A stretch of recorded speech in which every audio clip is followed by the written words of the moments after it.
Hello everyone, my name is Abhishek Gupta and I welcome you all on this Eduta platform. So guys, आज के इस session में हम लोग बात करेंगे 50 most repeated questions in RBWM के पार्ट नंबर 2 के बारे में। But before moving ahead I just want to let you know guys कि भाई अगर आप लोग previous year questions, most important topics और मोस्ट इंपॉर्टेंट एमसीक्यूज के बारे में जो है वो इन डेप्थ नॉलेज चाहते हैं regarding any component of JIB examination, तो इसके लिए आप लोगों को जो है इस वीडियो के डिस्क्रिप्शन में एक लिंक मिलेगा। उस लिंक के ऊपर आप लोगों ने क्लिक कर लेना है, जहां से आप लोगों को चारों कंपोनेंट्स ऑफ जेआईबी एग्जामिनेशन के लिए previous year questions, most important topics और मोस्ट इंपॉर्टेंट एमसीक्यूज के बारे में जो है वो इन डेप्थ नॉलेज मिल पाएगी guys. So you can have a look on that particular document, जिसका लिंक आप लोगों को इस वीडियो के डिस्क्रिप्शन में मिल जाएगा गाइस। मूविंग अहेड, अब हम लोग आते हैं आज के सेशन के डिस्कशन के ऊपर। तो सबसे पहला क्वेश्चन है आप लोगों के सामने, consider the following statements regarding the margin for educational loans. अब एजुकेशनल लोन्स के रिगार्डिंग यहाँ पे जो है वो मार्जिन के रिगार्डिंग स्टेटमेंट दी गई है। ये statements are: no margin is required for a loan up to ₹4 lakh. For loans above 4 lakh, the margin is 5% for study in India and 15% for study abroad. Statement 3 क्या बोल रही है? No margin is required for any loan if the student has a scholarship. So you need to choose the correct code here. Your options are 1 and 2 only, 2 and 3 only, 1 and 3 only, या फिर all of the above guys. What should be the right answer here? The right answer will be option number A, that is 1 and 2 only. अब देखिए margin क्या होता है? Margin is all about the down payment. Down payment को ही जो है वो margin यहाँ पे बोला जा रहा है। अब देखिए किसी भी तरह के मार्जिन की रिक्वायरमेंट नहीं है अगर 4 लाख रुपए तक का जो एजुकेशन लोन है लिया जा रहा है। बिल्कुल सही स्टेटमेंट है। अगर 4 लाख से ज़्यादा का लोन लिया जा रहा है तो उस केस में अगर एक इंडिविजुअल इंडिया में ही स्टडी कर रहा है तो 5% की डाउन पेमेंट की जाएगी, और अगर इंडिविजुअल जो है वो अब्रॉड में स्टडी करना चाहते हैं तो उस केस में 15% की जो डाउन पेमेंट है वो की जाएगी गाइस। तो ये स्टेटमेंट भी बिल्कुल सही हो जाती है अभी। थर्ड स्टेटमेंट क्या बोल रहे हैं? No margin is required for any loan if the student has a scholarship. This statement is absolutely incorrect guys.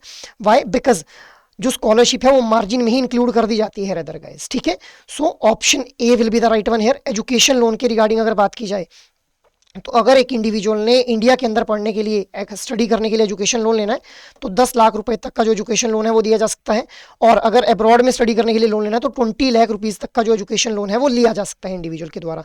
बाकी rest this amount can vary from case to case guys. ठीक है, next is which of the following statements regarding the scope of CSIS are true. अब ये CSIS क्या है? Central sector interest subsidy scheme guys. So your statements are: it applies to the education loan for courses pursued abroad, it covers only technical and professional courses within India, it provides financial relief during the study period and 1 year after the completion, it is implemented through scheduled commercial banks following the model education loan scheme. So you need to choose the correct code here. Your options are 1 and 3 only, 2, 3 and 4 only, 1, 2 and 4 only, या फिर all of the above guys. What should be the right answer here? The right answer will be option number B, that is 2, 3 and 4 भी। तो देखिए ये जो central sector interest subsidy scheme है इसके under जो है वो फुल इंटरेस्ट सब्सिडी प्रोवाइड की जाती है इंडिविजुअल्स को। तो इसी के रिगार्डिंग यहाँ पे स्टेटमेंट्स दी गई हैं। It applies to education loan for courses pursued abroad, नहीं भी इंडिया के अंदर जो कोर्सेज परस्यू किए जाएंगे टेक्निकल और प्रोफेशनल कोर्सेज, उन्हीं के लिए जो है वो ये particular full interest subsidy provide की जाएगी under this central sector interest subsidy scheme. ठीक है, तो ये स्टेटमेंट भी हमारी जो है वो पहली स्टेटमेंट गलत हो जाती है। Second statement is the right one, क्योंकि यही यहाँ पे लिखा गया है कि भाई टेक्निकल और प्रोफेशनल कोर्सेज अगर इंडिया में करने हैं तो उसको जो है वो कवर किया जाएगा under the scope of central sector interest subsidy scheme. Third is it provides financial relief during the study period and 1 year after the completion. बिल्कुल सही है भी। जैसे मान लो आप लोग अगर MBA करने के लिए जो है वो लोन लेना चाह रहे हैं, ठीक है, तो MBA हम लोगों को पता है 2 साल की होती है, तो इसके अंदर अब इस लोन के अंदर हम लोगों को जो फाइनेंशियल रिलीफ, जो मॉरेटोरियम पीरियड ऑफर किया जाएगा, that will B for this 2 years plus 1 year after the completion. तो ये स्टेटमेंट भी बिल्कुल सही है। फोर्थ स्टेटमेंट क्या बोल रही है? It is implemented through schedule banks following the model education loan scheme. This statement is also correct, that is why option B will be the right one. अब देखिए guys, central sector interest subsidy scheme के अंदर full interest subsidy जो है provide की जाएगी individual को।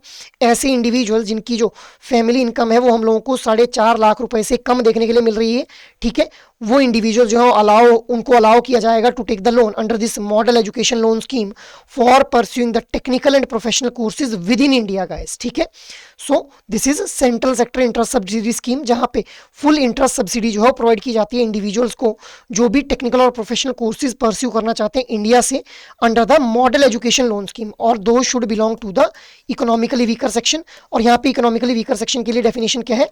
4.5 lakh should be the family income guys. ठीक है, so option B will be the right one here. Next is which of the following statements about minimum amount due are true. So your statements are minimum amount due is the higher of 5% of outstanding balance or 250. Statement 2 क्या बोल रही है, minimum amount due can also include sum total of all installments, interest, fee and 1% of the principal. Statement 3 क्या बोल रही है, if the total is less than 250 then 250 is considered as the minimum amount due. Fourth statement क्या बोल रही है, minimum amount due is always a fixed amount regardless of the outstanding balance. So you need to choose the correct code here. Options are 1, 2 and 3 only, 1 and 4 only, 2, 3 and 4 only, या फिर all of the above guys. What should be the right answer here? The right answer will be option number A, that is 1, 2 and 3 only. अब देखिए fourth statement हमारी गलत हो जाती है क्योंकि यहाँ पे बोला जा रहा है minimum amount due is always a fixed amount. नहीं भी फिक्स्ड नहीं रहता है, it depends upon the outstanding balance guys. ठीक है, और यहाँ पे क्या बोला जा रहा है, regardless of the outstanding balance, मतलब आउटस्टैंडिंग बैलेंस चाहे जितना मर्जी हो, हमेशा मिनिमम अमाउंट ड्यू जो है फिक्स रहेगा. तो इसीलिए ये स्टेटमेंट गलत हो जाती है. Rest other 3 statements are the correct one guys. Moving ahead, now there is a case study for you guys. So Citibank collaborates with Jet Airways to launch the Jet Airways Citibank Platinum card. This card allows customer to earn air miles on every purchase, get free flight upgrades and enjoy lounge access. The partnership helps Citibank expand its premium customer base while Jet Airways gains loyal flyers who prefer the airline to travel toward. Although the card charges a slightly higher annual fee, its perks make it popular among the frequent travelers. तो ये आप लोगों के सामने city bank और jet Airways को लेकर के एक केस स्टडी जो है वो दी गई है.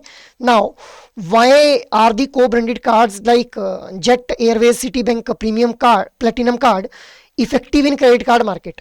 तो क्रेडिट कार्ड मार्केट के अंदर क्यों इफेक्टिव हम लोगों को ये को ब्रांडेड कार्ड देखने के लिए मिलते हैं. Your statements are they enhance the customer loyalty through reward program and freebies. They reduce bank's operational costs significantly. They promote cross-industry collaboration and business growth. They typically have lower annual fee than the regular cards. So you need to choose the correct code here. Your options are 1 and 3 only, 2 and 4 only, 1, 2, 3, 1, 2 and 3 only, या फिर all of the above guys. What should be the right answer here? The right answer will be option number A, that is 1 and 3 only guys. अब देखिए ये जो co-branded card है इनके through loyalty हम लोगों को इंक्रीज होती हुई देखने के लिए मिलती है with the help of reward programs and freebies, जैसा हम लोगों ने यहाँ पे देखा. They reduce bank's operational cost, नहीं भी वो बैंक की ऑपरेशनल कॉस्ट को रिड्यूस हम लोगों को यहाँ पे देखने के लिए मिल रहा है कि भी बैंक की जो ऑपरेशनल कॉस्ट है उसके ऊपर कोई भी खासा इंपैक्ट हम लोगों को देखने के लिए नहीं मिल रहा है इन को ब्रांडेड कार्ड की वजह से. तो ये स्टेटमेंट गलत हो गई भी. They promote cross industry collaboration and business growth, बिल्कुल भी अभी क्योंकि जैसा हम लोगों ने बैंकिंग इंडस्ट्री और एयरलाइन इंडस्ट्री के बीच में कोलैबोरेशन देखी इस पर्टिकुलर केस स्टडी के अंदर. So this is the right one. Next is they typically have the lower annual fee than the regular card, नहीं भी इनके अंदर टिपिकली हायर एनुअल फी जो है वो चार्ज की जाती है than the regular card. Why? Because these are also offered to the premium customers only, क्योंकि इनके अंदर एडिशनल बेनिफिट्स भी ऑफर किए जा रहे हैं. तो यूजुअली हम लोगों को हायर एनुअल फी देखने के लिए मिलती है इनके केस में in comparison to the regular card. So that is why option A will be the right one here. Next is which of the following transaction types are covered under RTGS? So real time gross settlement के regarding यहाँ पे statements दी गई हैं. Real time gross settlement जिसको हम लोग RTGS के नाम से जानते हैं, उसकी ट्रांजेक्शन उसके अंदर हम लोगों को अलग अलग तरह की ट्रांजेक्शन देखने के लिए मिलती हैं, उन्हीं के रिगार्डिंग ये स्टेटमेंट्स हैं. सो पहली स्टेटमेंट क्या बोल रही है, inter bank transaction for settling banks own financial obligation, customer payment transaction between customer of same and different banks, delivery versus payment transaction under RBI's security settlement system. Fourth statement क्या बोल रही है, retail transaction for the detailed personal expenses. So you need to choose the correct code here. ठीक है, options are 1, 2 and 3 only, 1 and 4 only, 2 and 4 only, या फिर all of the above guys. तो कौन सी ट्रांजेक्शन जो है आरटीजीएस के अंदर हम लोगों को कवर होती हुई देखने के लिए मिलती है अभी? Right answer will be option number A, that is 1, 2 and 3 only. अब देखिए इंटर बैंक ट्रांजेक्शंस सबसे पहले हम लोगों को देखने के लिए मिलती है जिनके थ्रू बैंक जो है खुद की जो इनकी फाइनेंशियल ऑब्लिगेशंस है उनको सेटल करते हैं. जैसे बैंक्स ने जो है बोरोइंग्स वगैरह कर रखी है, तो उन फाइनेंशियल ऑब्लिगेशंस को सेटल करने के लिए जो इंटर बैंक ट्रांजेक्शंस का यूज किया जाता है under this RTGS. Next is customer payment transaction, जिसका यूज किया जाता है for settling the transaction between customers of same और डिफरेंट बैंक. मतलब पीएनबी बैंक के कस्टमर ने जो पीएनबी बैंक के ही कस्टमर को फंड ट्रांसफर करने, तब भी हम लोग जो कस्टमर पेमेंट ट्रांजैक्शन का यूज करेंगे, या फिर पीएनबी बैंक के कस्टमर ने जो स्टेट बैंक ऑफ इंडिया के कस्टमर को जो फंड्स ट्रांसफर करने हैं, तो वहां पे भी कस्टमर पेमेंट ट्रांजैक्शन का ही यूज किया जाएगा.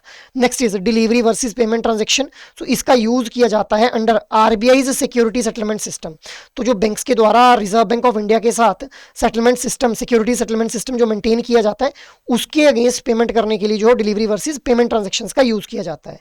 Next is retail transactions for the daily personal expense, this is not one of the transaction जो कि हम लोगों को आरटीजीएस के अंदर जो है कवर होती हुई देखने के लिए मिलती है, तो इसीलिए option A will be the right one here. Next is which of the following statements regarding NACH are correct? So your statements are it was established by NPCI in 2016. Unlike ECS, it has no provision for unique mandate reference number. It allows processing of benefits through Aadhaar payment bridge. So you need to choose the correct code here. Your options are 1 and 2 only, 2 and 3 only, 1 and 3 only, 1, 2 and 3 guys. What should be the right answer bhai? The right answer here will be option number C, that is 1 and 3 only. अब देखिए NACH क्या है, national automated clearing house. सो बिल्कुल इसको जो है वो NPCI के द्वारा एस्टेब्लिश किया जाता है 2016 के अंदर। Unlike ECS, it has no provision for unique mandate reference number, this statement is the incorrect one. अब देखिए जो यूनिक मैंडेट रेफरेंस नंबर है UMRN नंबर, ये हम लोगों को NACH के केस में ही देखने के लिए मिलता है। ECS के केस में हम लोगों को जो है वो किसी भी तरह का यूनिक मैंडेट रेफरेंस नंबर देखने के लिए नहीं मिलता है गाइस, ठीक है। तो ये स्टेटमेंट गलत हो गई। थर्ड स्टेटमेंट क्या बोल रही, it allows processing of benefits through Aadhaar payment bridge, तो बिल्कुल आधार पेमेंट ब्रिज के थ्रू जो प्रोसेसिंग को अलाउ किया जाता है यहाँ पे ट्रांजेक्शन्स की भी, जिससे फाइनेंशियल इंक्लूजन में भी ये जो है वो हेल्प करता है हमारा NACH गाइस, ठीक है। NACH के द्वारा ये जो आधार पेमेंट ब्रिज हम लोगों को देखने के लिए मिलता है, उसके थ्रू फाइनेंशियल इंक्लूजन में भी हेल्प की जाती है, तो इसीलिए यहाँ पे पहले हमारा फर्स्ट और थर्ड स्टेटमेंट जो सही हो जाते हैं। So that is why option C will be the right one here. Next is which of the following statements correctly describe the transfer of IDRBT services. तो IDRBT क्या है, institute for development and research in banking technology. इसके द्वारा कुछ services evolve हुई, उनमें से कुछ सर्विसेज को जो था वो ट्रांसफर कर दिया गया, उन्हीं के रिगार्डिंग स्टेटमेंट दी गई है। ये statements are IFTAS took over infinite SFMS and IBCC from IDRBT in 2016। Statement 2 क्या बोल रही, IFTAS was promoted by IDRBT as a section 8 company. Statement 3 क्या बोल रही है, RBI wholly acquired इफ्टाज in March 2019। Statement 4 क्या बोल रही है, national financial switch was transfer to NPCI। So you need to choose the correct code here. Your options are 1, 2 and 3 only, 2, 3 and 4 only, 1, 3 and 4 only, या फिर all of the above guys. What should be right answer here भाई? The right answer will be option number D, that is all of the above. अब देखिए IDRBT के द्वारा हम लोगों को देखने के लिए मिलता है कि भी इन्फिनेट, ठीक है, इन्फिनेट SFMS, IBCC और NFS, ये कुछ सर्विसेज थी जो हम लोगों ने इवॉल्व होती हुई देखी by the help of IDRBT। अब इनमें से ये जो हमारी पहली 3 सर्विसेज हैं, इनको जो था वो इफ्टाज ने टेक ओवर कर लिया फ्रॉम IDRBT इन 2016, बिल्कुल सही स्टेटमेंट है, ठीक है। और इफ्टाज को जो है वो IDRBT के द्वारा ही प्रमोट किया जाता है as section 8 company guys, this statement is also correct. Third statement क्या बोल रही है, third statement is RBI wholly acquired इफ्टाज in March 2019। So 2016 के अंदर इफ्टाज ने इनको टेक ओवर किया था, इन्फिनेट SFMS और IBCC को फ्रॉम द IDRBT, और इफ्टाज को ही टेक ओवर कर लिया गया by Reserve Bank of India in March 2019 guys. So this statement is also correct. अब नेशनल फाइनेंशियल स्विच को किसको ट्रांसफर किया गया था, NPCI को, this statement is also correct guys. So ये हमारी चारों की चारों जो स्टेटमेंट्स हैं ये बिल्कुल सही हम लोगों को यहाँ पे देखने के लिए मिल रही है, that is why option D will be the right one guys. Moving ahead, which of the following statements correctly describe the 3 dimensions of the banking technology. So your statements are hardware and software, computer sciences and algorithms, risk management, customer relationship and marketing. So you need to choose the correct code here, 1, 2 and 3 only, 1, 2 and 4 only, 2, 3 and 4 only, या फिर all of the above guys. अब banking technology की हम लोगों को जो है वो 3 डायमेंशंस देखने के लिए मिलती हैं, कौन कौन सी हैं डायरेक्टली यहाँ पे पूछ लिया गया है। What should be the right answer? The right answer will be option number A, that is hardware and software, computer sciences and algorithms and risk management. So these are the 3 dimensions with respect to the banking technology भाई, this is not the dimension of banking technology, तो इसीलिए हमारा जो है यहाँ पे option A जो है बिल्कुल सही हो जाएगा guys. After that, now there is a case study for you guys. ABC Bank closely monitors its loan account to ensure timely recovery. 2 customers, Mr. A and Mr. B, have delayed the payment on their term loans. ठीक है, mister A EMI payment is overdue by 25 days due to a temporary job loss. Mister B's payment is overdue by 75 days and he has deliberately avoided repayment despite having funds available. उसके पास funds हैं फिर भी उसने जो है deliberately जो avoid किया है रीपेमेंट करना। अब जो बैंक है वो फॉलो कर रहा है RBI की गाइडलाइंस को और रिकवरी स्ट्रेटेजी उसी अकॉर्डिंग जो है अप्लाई करना चाहता है। अब based on the overdue period, how should the account of Mr. A and Mr. B be classified? So your statements are, Mr. A account will be classified as SMA 0 account, Mr. B account will be classified as SMA 2 account, both will be classified under the same SMA category, Mr. B account cannot be classified as SMA. So you need to choose the correct code here guys. Your options are 1 and 2 only, 1 and 3 only, 2 and 4 only, या फिर all of the above भाई. So what should be the right answer? The right answer will be option number A, that is 1 and 2 only. अब देखिए हम लोग जानते हैं कि किसी भी तरह ये SMA होता क्या है, SMA is special mention account. तो एक लोन अकाउंट के अंदर किसी भी तरह से अगर हम लोगों को प्रिंसिपल पेमेंट, इंटरेस्ट पेमेंट या फिर किसी अदर तरह की पेमेंट जो है ओवरड्यू देखने के लिए मिलती है, ठीक है, तो उस अकाउंट को हम लोग जो स्पेशल मेंशन अकाउंट डिक्लेयर कर देते हैं. अब SMA 0, 1, 2 क्या है? देखिए SMA 0 इज जब जो पेमेंट है वो ओवरड्यू रहेगी फॉर 30 डेज. तो देखिए क्योंकि यहाँ पे मिस्टर ए के अकाउंट में जो अमाउंट है वो ओवरड्यू रह रहा था 25 दिनों के लिए, तो 30 दिन से कम है, तो इसलिए इसको SMA 0 का पार्ट मान लिया और SMA 1 कैटेगरी में डाला जाएगा उस अकाउंट को जहाँ पे जो अमाउंट, जो पेमेंट है वो ओवरड्यू रहती है फ्रॉम 30 to 60 डेज. ठीक है, 30 to 60 डेज हम लोगों को अगर कोई जो पर्टिकुलर पेमेंट है वो ओवरड्यू रहती है तो उसको SMA 1 की कैटेगरी में डाल देंगे. और SMA 2 की कैटेगरी में कब डाला जाएगा? जब जो पेमेंट है वो ओवरड्यू रहती है फ्रॉम 60 to 90 डेज. तो मिस्टर बी के अकाउंट में जो पेमेंट है वो ओवरड्यू रह रही है by 75 days which is in this category 60 to 90 days. तो इसीलिए इसको SMA 2 की कैटेगरी में डाला गया है अभी. तो इसीलिए यहाँ पे हमारा जो ऑप्शन ए है that will be the right one guys. ठीक है, सो मतलब 1 and 2 are the correct statements here. Next is which of the following statements about a doubtful asset are correct? So your statements are 100% provisioning must be made for a portion not covered by the realizable security value. Statement 2 क्या बोल रही है? Provision on the secured portion depends on how long the asset remains doubtful. Statement 3 क्या बोल रही है? For doubtful assets up to 1 year the secured portion requires 25% provisioning. Statement 4 क्या बोल रही है? For doubtful asset more than 3 years old no provision is required for the secured portion. So you need to choose the correct code here. Options are 1, 2 and 3 only. Option B is 1 and 4 only. Option C is 2 and 3 only. Option D is all of the above. So what should be the right answer here guys? The right answer will be option number A, that is 1, 2 and 3 only. तो देखिए guys, doubtful asset के regarding अब यहाँ पे जो है वो आप लोगों को स्टेटमेंट्स दी गई कि डाउटफुल एसेट के केस में किस तरह से जो है प्रोविजनिंग की जाती है. प्रोविजनिंग होता क्या है? Provisioning means to set aside some sort of money. उसी को हम लोग क्या बोल देते हैं? प्रोविजनिंग बोल देते हैं. तो अब पहली स्टेटमेंट बोल रही है 100% provision must be made for the portion not covered by the realisable value of realisable security value. तो अगर हम लोगों को कोई एसेट डाउटफुल एसेट की कैटेगरी में देखने के लिए मिल रहा है तो वहाँ पे 100% प्रोविजनिंग की जाएगी यहाँ पे जो अनसिक्योर्ड पोर्शन रहेगा उसके लिए. ठीक है, for the portion not covered by the realisable security value, यही मतलब है इसका. तो ये स्टेटमेंट बिल्कुल सही हो जाती है. Provisioning on the secured portion depends on how long the asset remains doubtful. अब जो अनसिक्योर्ड पोर्शन के लिए तो 100% प्रोविजनिंग होगी, जो सिक्योर्ड पोर्शन है उसके लिए डिपेंड करेगा कि कितने टाइम के लिए जो एसेट है वो डाउटफुल एसेट की कैटेगरी में रह रहा है. अब अगर एक, तो ये स्टेटमेंट भी बिल्कुल सही हो गई. अब अगर एक डाउटफुल एसेट 1 साल तक जो है वो कोई एसेट डाउटफुल एसेट की कैटेगरी में रहता है तो उस केस में जो सिक्योर्ड पोर्शन है उसके लिए 25% की प्रोविजनिंग की जाएगी. बिल्कुल सही स्टेटमेंट है. अगर कोई एसेट हम लोगों को जो है वो मोर देन 3 ईयर्स जो है वो डाउटफुल एसेट की कैटेगरी में देखने के लिए मिलता है तो उसके लिए कोई भी प्रोविजनिंग करने की जरूरत नहीं है सिक्योर्ड पोर्शन की. नहीं भी, ऐसा नहीं है, हम लोगों को जो है वो प्रोविजनिंग करनी पड़ेगी. इवन ज़्यादा प्रोविजनिंग करनी पड़ेगी अगर 3 साल से ज़्यादा हम लोगों को डाउटफुल एसेट के केस में वो देखने के लिए मिल रहा है. मतलब डाउटफुल एसेट की कैटेगरी के अंदर 3 साल से ज़्यादा पीरियड से कोई एसेट डाउटफुल एसेट की कैटेगरी में है तो उस केस में इवन ज़्यादा प्रोविजनिंग करनी पड़ेगी. और यहाँ पे लिखा है नो प्रोविजनिंग, तो ये स्टेटमेंट बिल्कुल गलत हो जाती है. इसीलिए option A will be the right one here. Next is, अब केस स्टडी आप लोगों के सामने. ABC bank sanctioned a term loan of ₹45 lakh to Messrs Bluetech engineers in 2019. The borrower defaulted on the payment and the account was declared non performing asset in December 2023. The bank attempted several reminders and recovery notice but no repayment was made from the Messrs Bluetech engineers side. The outstanding dues stood at 42 lakh as of June 2024. अब जो ABC bank है now plans to file an application with the debt recovery tribunal to recover the dues. अब ये recover करना चाहते हैं with the help of debt recovery tribunal. So now when the bank files an application for the recovery which of the following procedures will apply.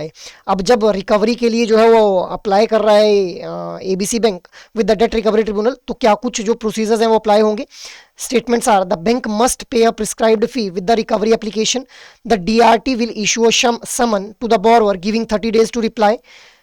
Statement 3 क्या बोल रही है, the DRT can pass interim orders to prevent the borrower from disposing of assets. Statement 4 क्या बोल रही है, recovery can be initiated even before the borrower is notified. So you need to choose the correct code here. Your options are 1, 2 and 3 only, 1 and 4 only, 2 and 3 only, या फिर all of the above guys. What should be the right answer here? The right answer will be option number A, that is 1, 2 and 3 only. अब देखिए bank को जो है वो prescribed फी के साथ में रिकवरी की एप्लीकेशन करनी होगी, ठीक है. जो डेट रिकवरी ट्रिब्यूनल है उसके द्वारा जो है समन बोरोवर को इशू किया जाएगा, जिसका 30 दिन के अंदर जो है बोरोवर को रिप्लाई करना है. द डीआरटी और जो डेट रिकवरी ट्रिब्यूनल है वो इंटरिम ऑर्डर भी पास कर सकती है कि भाई जो बोरोवर है वो किसी भी तरह के अपने एसेट्स को जो डिस्पोज ऑफ नहीं करेगा अब नोटिस मिलने के बाद भी, ठीक है. So these statements are the correct one. यहाँ पे बोला जा रहा है recovery can be initiated even before the borrower is notified. नहीं भाई, बिना नोटिस के और बिना लीगल प्रोसीजर के रिकवरी को जो है इनिशिएट नहीं किया जा सकता है यहाँ पे. तो ये स्टेटमेंट हमारी गलत हो गई. Rest other are the correct statements. That is why option A will be the right one here. Next is, which of the following statements regarding recovery mechanism are incorrect? Recovery mechanism के regarding कौन सी जो statements है वो incorrect है भी.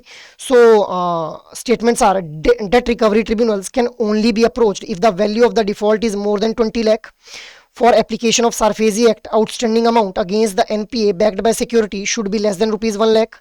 Statement 3 क्या बोल रही है? For utilizing the services of लोक अदालत, the due on an account should not exceed rupees 20 lakh. So you need to choose the correct code here. Your options are 1 only, 2 only, 1 and 2 only, या फिर 2 and 3 only. What should be the right answer? The right answer will be option number B, that is 2 only. अब यहाँ पे incorrect आप लोगों से पूछा गया है. सो डेट रिकवरी ट्रिब्यूनल को अप्रोच किया जाता है अगर जो डिफॉल्ट की वैल्यू हो 20 लाख से ज़्यादा है. बिल्कुल सही स्टेटमेंट है भी. और यहाँ पे आप लोगों ने ध्यान रखना है, ज्वाइंट एप्लीकेशन भी जो है वो फाइल की जा सकती है गाइस. अगर जैसे मान लो 2 बैंक से उनकी 10-10 लाख की रिकवरी करनी तो वो ज्वाइंटली एप्लीकेशन फाइल कर सकते हैं अभी. Next is, for the application of SARFAESI act, outstanding amount against the NPA backed by security should be less than rupees 1 lakh. नहीं भी, should be more than rupees 1 lakh guys. So ये statement हमारी गलत हो जाती है. For utilizing the services of Lok Adalat, the due on an account should not exceed 20 lakh. तो बिल्कुल भाई लोक अदालत जो है मैक्सिमम 20 लाख तक के अमाउंट की जो है वो रिकवरी कर सकते हैं. तो ये स्टेटमेंट भी बिल्कुल सही हो जाती है. तो इसीलिए option B is the right one, because incorrect पूछा गया था यहाँ पे guys. After that, Metro Bank disbursed auto loan of rupees 50 crore with monthly repayment and 4-year tenure. After successful receiving payment for the 6 month, the bank plan to pool and securitize these loans to generate funds for further lending. अब bank जो है वो 6 महीने तक इसको जब payment receive हो गई तो बैंक क्या चाह रहा है, इस लोन को जो है सिक्योरिटाइज करना चाह रहा है. So which of the following statements will apply? So your statements are, the minimum holding period for the loan of 2 to 5 year with monthly repayment is 6 months, the bank can proceed with the securitization. Third is, the minimum holding period for such loan is 9 months. So you need to choose the correct code here. Your options are 1 and 2 only, 2 and 3 only, 1 and 3 only, या फिर all of the above guys. What should be the right answer? The right answer will be option number A, that is 1 and 2 only. अब देखिए minimum holding period जो है जब भी हम लोगों को लोन का टेन्योर देखने के लिए मिलता है 2 से 5 साल के बीच में, तो वहाँ पे जो मिनिमम होल्डिंग पीरियड है दैट इज 6 मंथ गाइस. अगर मंथली रीपेमेंट हम लोगों को देखने के लिए मिल रही है, मतलब 6 इंस्टॉलमेंट जो रिसीव होंगी बैंक को, उसके बाद ही जो है वो सिक्योरिटाइज कर पाएगा भी. Next is, the bank can proceed with the securitisation. बिल्कुल, क्योंकि यहाँ पे 6 जो है वो पेमेंट्स रिसीव हो चुकी हैं. After that the minimum holding period for such loan is 9 month. 9 month तब होता अगर यहाँ पे जो है वो फोर्टनाइटली हम लोगों को जो है वो रीपेमेंट फ्रीक्वेंसी देखने के लिए मिलती गाइस. उस केस में जो था ये मिनिमम होल्डिंग पीरियड कितना हो जाता, 9 मंथ्स हो जाता है यहाँ पे. तो यहाँ पे क्योंकि मंथली रीपेमेंट फ्रीक्वेंसी है तो इसीलिए this statement is the incorrect one. ठीक है, और यहाँ पे ऑप्शन जो है वो हमारा ए जो है बिल्कुल सही हो जाएगा गाइस.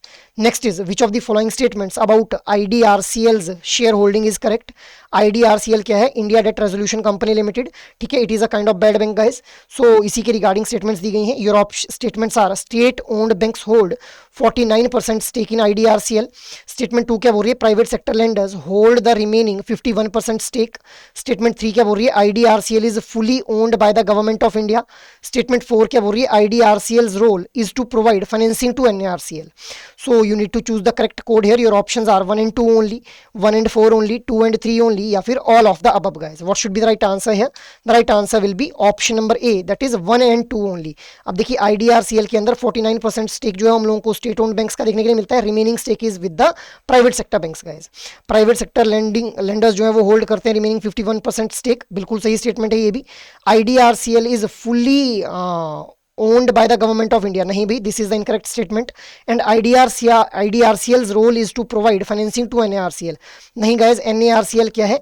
हमारा NARCL is also a bad bank. तो NARCL एक्चुअल में बैड लोन्स को एक्वायर करता है और उन बैड लोन्स को मैनेज किया जाता है इस IDRCL के द्वारा भी. तो इसीलिए ये स्टेटमेंट भी गलत हो जाती है हमारी. तो हमारा राइट आंसर क्या हो जाएगा? Option number A guys. After that, which of the following correctly represents the sequence of steps in the financial planning process? Financial planning के प्रोसेस में कुछ स्टेप्स हम लोगों को देखने के लिए मिलते हैं, उनका करेक्ट सीक्वेंस आप लोगों से पूछा जा रहा है. Your statements are assessing the current financial situation, identifying the financial goals, designing a customise solution, implementing the financial strategies, monitoring results and review. So you need to choose the correct code here. Your options are 1 2 3 4 5, 2 1 3 4 5, 1 3 2 5 4, 1 4 2 3 5. What should be the right answer here? The right answer will be option number A, that is 1 2 3 4 5.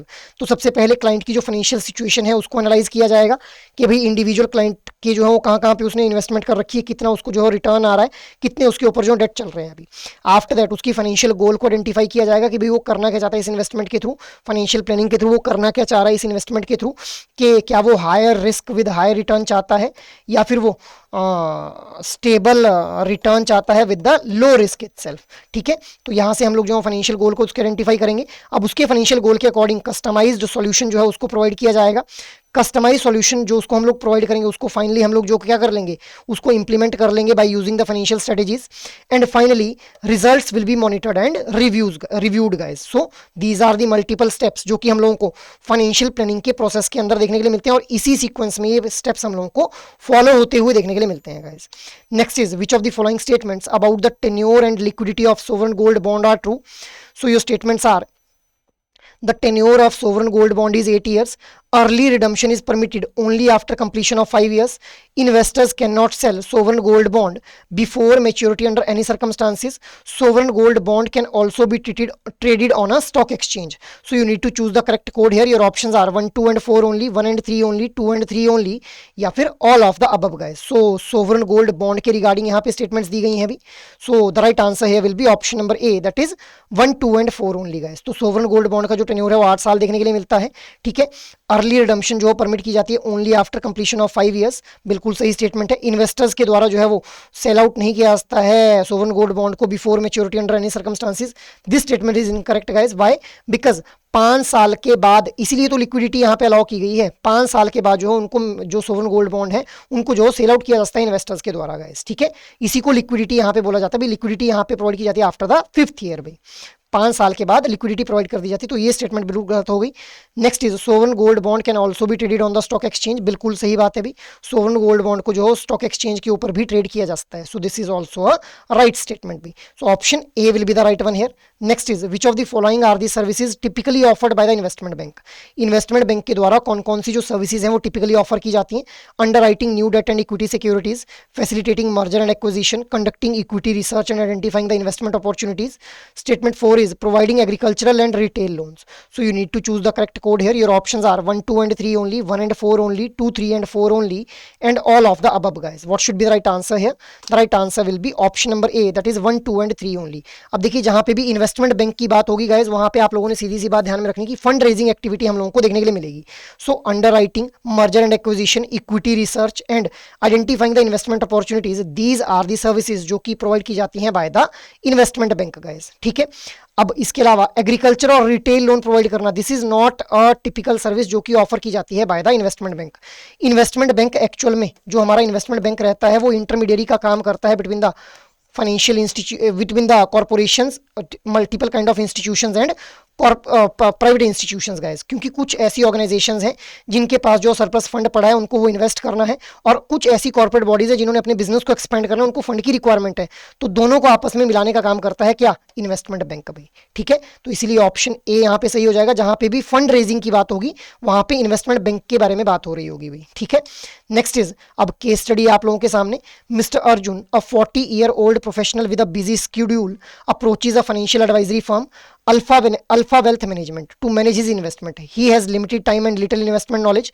The firm recommends a discretionary portfolio management plan in which the portfolio manager will make all the investment decision on his behalf. Meanwhile, another client, Miss Ria, is a finance graduate who enjoys managing her investment. She consults Alpha Wealth for advisory support but prefers to make her own decision. The firm offers her a non-discretionary portfolio management services. Alpha Wealth also handles portfolio for institutional investors. Some use active management to outperform the benchmarks, while other prefers passive management to simply replicate the index performance. So now this is a case study, guys, regarding the portfolio management. Now, why is the discretionary portfolio management plan suitable for Mr. Arjun? Mr. Arjun के लिए discretionary portfolio management ही क्यों suitable था भाई? So your statements were: the portfolio manager has a full control and can use multiple strategies. It is ideal for clients with limited time or knowledge. It guarantees higher returns than passive management. It usually involves higher fee for professional management. So you need to choose the correct code here. Your options are 1, 2 and 4 only, 1 and 3 only, 2 and 3 only, या फिर all of the above, guys. What should be the right answer here? The right answer will be option number A, that is 1, 2 and 4 only, guys. अब देखिए, क्योंकि यहाँ पे discretionary portfolio management क्यों suitable है? Because discretionary portfolio management के अंदर जो पोर्टफोलियो मैनेजर है उसके पास फुल कंट्रोल होता है, वो अलग अलग तरह की स्ट्रेटेजीज जो है वो डिप्लॉय कर सकता है for getting the maximum return, ठीक है। और क्योंकि यहाँ पे क्लाइंट के पास जो है लिमिटेड टाइम और नॉलेज हम लोगों को देखने के लिए मिल रहा है, अर्जुन के पास ना तो टाइम ज़्यादा है ना ही नॉलेज ज़्यादा है रिगार्डिंग इन्वेस्टमेंट, तो इसीलिए डिस्क्रिशनरी पोर्टफोलियो मैनेजमेंट उनके लिए बिल्कुल सुटेबल है, ठीक है। Along with this it guarantees high returns than passive management, ऐसा कुछ भी नहीं है अभी, हाई रिटर्न्स यहाँ पे दी जा रही हैं in comparison to the passive management, this is a wrong statement. Next is it usually involves higher fee for the professional management, this is correct. Why? Because यहाँ पे जो सारा का सारा एफर्ट है वो कौन कर रहा है? पोर्टफोलियो मैनेजर ही कर रहा है, तो इस केस में हायर फी भी हम लोगों को चार्ज होती हुई देखने के लिए मिलती है from the client by the portfolio manager भी, तो इसीलिए फर्स्ट, सेकंड और फोर्थ स्टेटमेंट सही हो जाती है, तो option A will be the right one, guys. Next is which of the following statements regarding taxability of various incomes are correct? Your statements are: income from interest earned on fixed deposit is taxable under income from other sources. Income from sale of house is taxable from income from house property. Income from sale of shares is taxable under capital gains. So you need to choose the correct code here. Your options are 1 and 2 only, 2 and 3 only, 1 and 3 only, 1, 2 and 3, guys. What should be the right answer here भाई? The right answer will be option number C, that is 1 and 3 only. अब देखिए यहाँ पे हम लोगों को 5 head of income जो है वो देखने के लिए मिलते हैं, तो उन्हीं के रिगार्डिंग क्वेश्चन फ्रेम किया गया है। Income from interest earned on fix deposit, इसको हम लोग जो है इनकम फ्रॉम अदर सोर्सेज का पार्ट मानेंगे। जो भी आप लोग, जैसे मान लो आप लोग जो है लॉटरी जीतते हैं, तो लॉटरी जीतने से जो आप लोगों को कैपिटल गेन हुआ उसके ऊपर जो टैक्स लगाया जाएगा that will be income from other sources ही उस लॉटरी के पैसे को कंसिडर किया जाएगा। इसके अलावा अगर आप लोगों को सेविंग अकाउंट फिक्स डिपॉजिट के ऊपर जो इंटरेस्ट मिल रहा है उसको भी हम लोग कहाँ मानेंगे? इनकम फ्रॉम अदर सोर्सेज का पार्ट मानेंगे। Next is income from sale of house is taxable from income from house property, this statement is incorrect. Why? Because income from house property में हम लोग जो है रेंटल इनकम को consider करते हैं, guys. Third one is income from sale of share is taxable under capital gain, this statement is also correct. तो हम लोग जो शेयर्स को सेल कर देंगे उसके थ्रू जो इनकम होगी उसको भी हम लोग क्या बोलेंगे? इनकम फ्रॉम कैपिटल गेन भी। अब ये जो income from sale of house है ये एक्चुअल में कहाँ पे आएगा? It will be under income from capital gain, not under the income from house property. तो 5 हेड्स ऑफ इनकम हम लोगों को देखने के लिए मिलते हैं, गाइस। उनमें से जो income from house property, income from other sources and income from capital gains, यहां से ये क्वेश्चन जो था वो फ्रेम किया गया था, गाइस, ठीक है। After that next question is which of the following statements best differentiates the old tax regime from the new tax regime? So your statements are: the new tax regime has lower tax rate but removes most exemptions. Statement 2 क्या बोल रही है? The old regime allows multiple exemptions and deductions like HRA and ATC. Statement 3 क्या बोल रही? The new regime allows both HRA and leave travel allowance exemptions. Statement 4 क्या बोल रही है? The old regime is mandatory for all the tax payers. So you need to choose the correct code here. Your options are 1 and 2 only, 2 and 3 only, 3 and 4 only, या फिर all of the above, guys. What should be the right answer here? The right answer will be option number A, that is 1 and 2 only. अब देखिए जो new tax regime है उसके अंदर हम लोगों को लोअर टैक्स रेट्स देखने के लिए मिलते हैं, बट वहां से एग्जम्पशंस मोस्टली जो है रिमूव कर दी गई हैं, इवन दो कुछ एग्जम्पशंस अलाउ की गई हैं जैसे डेप्रिसिएशन, ठीक है, it is allowed under the new tax regime, guys. Next is the old regime allows multiple exemptions and deductions like HRA and section 80C. बिल्कुल सही स्टेटमेंट है. ओल्ड टैक्स रिजीम में ये डिडक्शंस अलाउ की गई हैं. अभी new tax regime allows both HRA and leave travel allowance exemptions. नहीं भी न्यू टैक्स रिजीम के अंदर ये जो पर्टिकुलर एग्जम्पशंस हैं ये अलाउ नहीं की गई हैं. स्टेटमेंट 4 क्या बोल रही है? The old regime is mandatory for all tax payer. नहीं भी individual can choose between old tax regime and new tax regime, guys. So इसलिए हमारा ऑप्शन ए बिल्कुल सही हो जाता है यहाँ पे भी. Next is to successfully claim a deduction under section 80EE for a given financial year, which of the following set of conditions must be simultaneously satisfied? So your options are: the loan must be a commercial property, the borrower must own another house, and the loan amount must exceed 35 lakh. Option B क्या बोल रही है? The loan must be for a residential property, the borrower must own any other house and must not own any other house on the date of the loan sanction, the loan amount must be less than equal to 35 lakh, and the borrower must be a first time buyer. Option C क्या बोल रही है? The loan must be for a residential property, the property must be rented out and the loan must be repaid within 10 years. Option D क्या बोल रहा है? The loan must be for a residential property, the borrower must be a senior citizen and the loan amount must be less than the 25 lakh. So what should be the right answer here? The right answer will be option number B. तो देखिए section 80EE के अंदर जो है वो deduction claim की जाती है by the first time home buyer. ठीक है, तो एक तो हमारा यहाँ से हम लोगों को समझ आ रहा है कि ये ऑप्शन सही होने वाला है. दूसरा, सेक्शन 80E के अंदर जब भी लोन लिया जाएगा तो इंडिविजुअल जो बोरोवर है उसके नाम पे कोई भी दूसरा घर नहीं होना चाहिए जिस टाइम के ऊपर ये लोन जो हो सैंक्शन हो रहा है. इसके अलावा जो लोन अमाउंट है वो 35 लाख से कम होना चाहिए और जो टोटल घर जिसके लिए वो लोन ले रहा है उसकी वैल्यू 50 लाख से कम हम लोगों को जो है वो देखने के लिए मिलनी चाहिए गाइस. सो इसीलिए option B will be the right one here. Next is, if you expect to receive 1000 in 3 years and the annual discount rate is 10%, what is the present value? Your options are $751.31, $1000, $1331 या फिर $900. अब देखिए present value आप लोगों से यहाँ पे पूछी जा रही है, तो present value is equal to future value divided by 1 + r raise to the power n here guys. अब यहाँ पे फ्यूचर वैल्यू कितनी है? 1000. ठीक है, डिवाइडेड बाय 1 + r यहाँ पे हम लोग कितना ले लेंगे? 0.10 हम लोग ले लेंगे रेज टू द पावर 3. तो इस पर्टिकुलर इक्वेशन को जब आप लोग सॉल्व कर लेंगे तो अल्टीमेटली आप लोगों के पास जो ऑप्शन निकल के आ जाएगा, option A will be the right one hair guys. ठीक है, तो इस तरह से आप लोगों ने जो है प्रेजेंट वैल्यू को निकालना है अभी. After that, next is, if the original cost of a machine is 1 lakh rupees and the depreciation rate that is P is 10% and it has been in use for 3 years, ठीक है, तो what is the return down value? अब return down value आप लोगों से यहाँ पे पूछी जा रही है, तो रिटर्न डाउन वैल्यू निकालने के लिए आप लोगों को जो रिटर्न डाउन वैल्यू का जो फॉर्मूला है उसके बारे में नॉलेज होनी चाहिए गाइस. ठीक है, तो रिटर्न डाउन वैल्यू हम लोग कैसे निकाल लेते हैं? C into 1 - P raise to the power n. C क्या है यहाँ पे? 1 लाख हम लोगों को C की वैल्यू देखने के लिए मिल रही है. 1 - P कितना है? 10% है. ठीक है, तो इसको हम लोग 0.10 ले लेंगे. रेज टू द पावर कितना यहाँ पे जो टाइम पीरियड है 3 years, तो रेज टू द पावर 3. तो जब हम लोग जो इसको अल्टीमेटली सॉल्व करेंगे तो हमारे पास जो राइट आंसर निकल के आएगा that will be option number B, that is 72,900 guys. ठीक है, so this is how you need to calculate the return down value. अब गाइस देखिए इस तरह के ये जो न्यूमेरिकल बेस्ड प्रॉब्लम है इनके अगर फॉर्मूलाज आप लोगों को आते हैं then you will be easily able to calculate the the answer for this question and you will be able to mark the right answer guys. ठीक है, next is, consider the following statements about reverse mortgage loan and choose the correct option. Your statements are, statement 1 क्या बोल रही है? The borrower must transfer the ownership of the house to the lender at the time of taking the loan. Statement 2 क्या बोल रही है?